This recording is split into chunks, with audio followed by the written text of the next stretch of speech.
In this lesson, we're going to discuss working with smart guides. If you'd like to follow along, go under the File menu to Open, and in the Sample Files folder, select 0406, Working Smart with Smart Guides, and just click Open. Before we get into smart guides and how they work, let's make sure that they're actually enabled. If you go under your View menu to Grids and Guides, if Smart Guides is checked, that means that Smart Guides are on. They should be on by default. If they're not on, reselect Smart Guides, and you'll see that when you go back to the menu, Smart Guides will be checked. Let's go to our rectangle tool.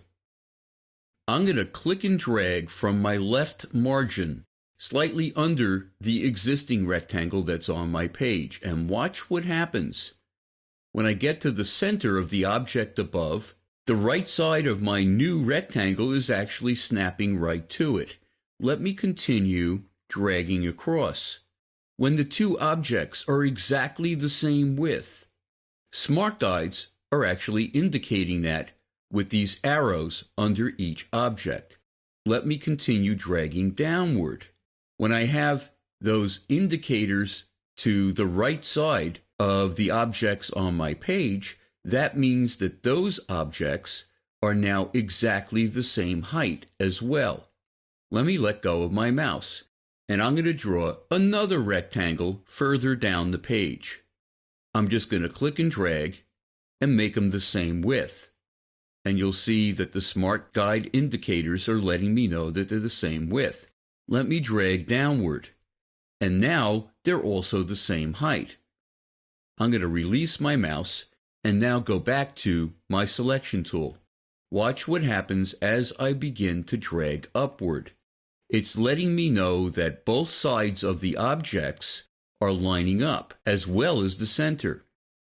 When my bottom object is exactly the same distance from the object above it as the object above it is to the object above that, you'll see these indicators that are letting me know that the space between the objects is equal.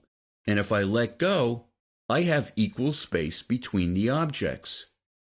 Let me go outside of the bounding box of my bottom object.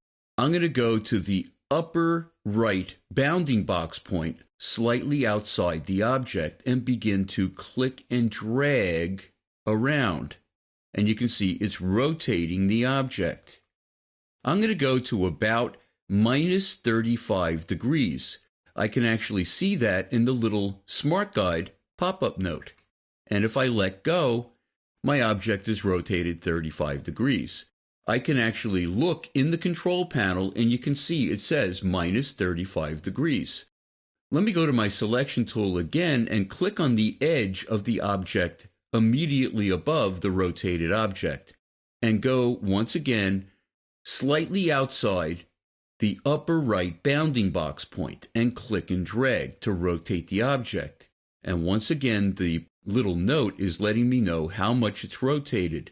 And when it's rotated exactly the same amount as the object below, you can see Smart Guides is letting me know that. And if I let go, my two objects are rotated exactly the same amount. Let me click on the object above, and I'm going to click and drag. The little pop-up note is letting me know what the XY coordinates are of this particular object. And you can see that the X and Y coordinates of the object are exactly the same as they are in the control panel. Let me keep dragging. And you can see right now it's letting me know that the center of my rectangle that I'm moving is actually aligned with the right corner of the rectangle immediately below it. So Smart Guides will pop up whenever you move or rotate an object, and they'll also pop up as you're drawing objects. So you'll be able to tell how they're aligned with other objects on your page, and also when they're the same size as other objects on your page. So they're really quite smart to use. Are there times that smart guides are not smart? Absolutely.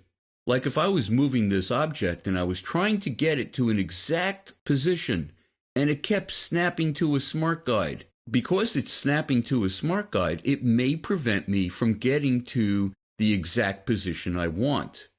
Another example, let's say I'm using my pen tool and I click with my pen tool and then I click and drag with my pen tool to drag out these handles to create a curve.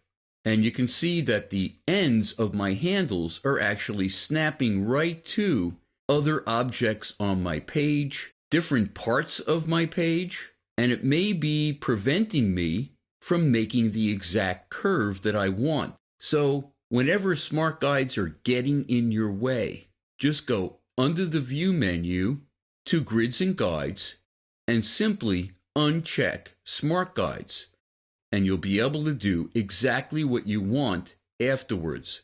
But make sure to turn them back on because usually smart guides are really smart and are quite helpful in working on a layout. In the next lesson, we're going to continue discussing working with objects.